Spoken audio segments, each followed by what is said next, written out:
বাংলাদেশের মানুষ সহজেই যে কাউকে নিচতলা থেকে উপরতলায় উঠাতে পারে, আবার সহজেই উপর থেকে টপ করে নিচে ফেলে দিতে পারে।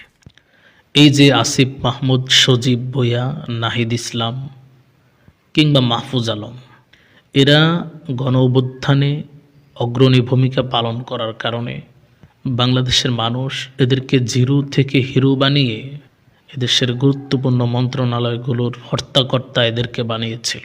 কিন্তু এরা সে ক্ষমতা পেয়ে এদেশের মানুষের জন্য কি করেছে? এরা এদেশের ২০ কোটি মানুষকে সে ক্ষমতা পেয়ে রীতিমতো ধোঁকা দিয়েছে। ২০ কোটি মানুষের সাথে এরা প্রতারণা করেছে। এরা নিজেদের আখের গুছিয়েছে, এরা দুর্নীতি করেছে, এরা চাঁদাবাজি করেছে, এরা টেন্ডারবাজি করেছে। এরা না করেছে এদেশের মানুষের আশা আকাঙ্ক্ষা পূরণ, না করেছে এ দেশ নিয়ে কোনো চিন্তা। তারা তাদের আখের গোছাতেই ব্যস্ত ছিল। সেদিন সাংবাদিক ইলিয়াস সাহেবের একটি ভিডিওতে দেখলাম, ইলিয়াস সাহেব বাংলা এডিশনের অনুমতি নেওয়ার জন্য যখন এই উপদেষ্টা, তথ্য উপদেষ্টা মাহফুজ আলমের কাছে গেলেন, তখন মাহফুজ আলম তার কাছ থেকে ১ কোটি টাকা চাঁদা চেয়েছে। ইলিয়াস সাহেব এ কথা যদি সত্যিই বলে থাকে,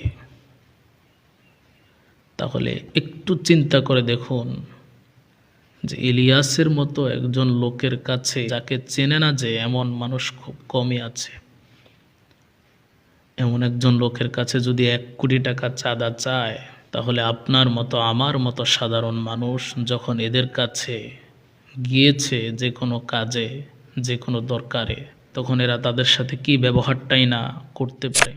তো যেই লোকগুলি ২০ কোটি মানুষকে ধোঁকা দিল, দুর্নীতি করলো, চাঁদাবাজি করলো, দেশের কোনো পরিবর্তন করলো না, নিজেদের আখের গুছিয়েছে, সেই লোকগুলি এখন এই রাস্তাঘাটে এসে পুনরায় বিপ্লবী সাজার চেষ্টা করতেছে।